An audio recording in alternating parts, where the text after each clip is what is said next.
కాంగ్రెస్ నాయకులకు ఒకటే చెప్తున్నా, రాహుల్ గాంధీ గారు కానీ ప్రియాంక గాంధీ గారి దక్షిణ భారతంలోకి వచ్చి వైనాడులో పోటీ చేయొచ్చు.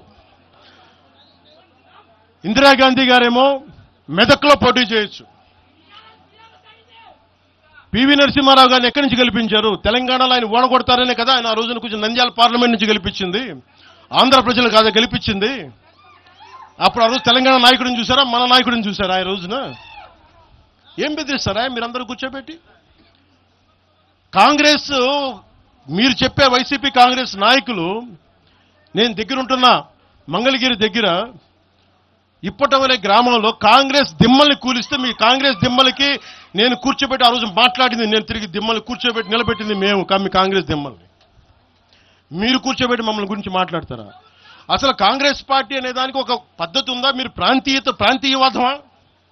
కాంగ్రెస్ పార్టీ రాహుల్ గాంధీ కానీ ఇంక్లూడింగ్ శ్రీమతి ప్రియాంక గాంధీ కానీ, I hope you would respond.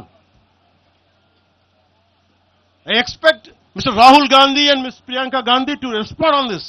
Your leaders, your so-called national party, you're behaving like your Congress leaders are few Congress leaders, behaving like separatists. And Meeru, again you want to come into Andhra Pradesh and your Congress has to be there. You wanted to be there. What a contradiction. What a hypocrisy. ఏమి hypocrisy మీకు? ఎక్కడికి పోతాం?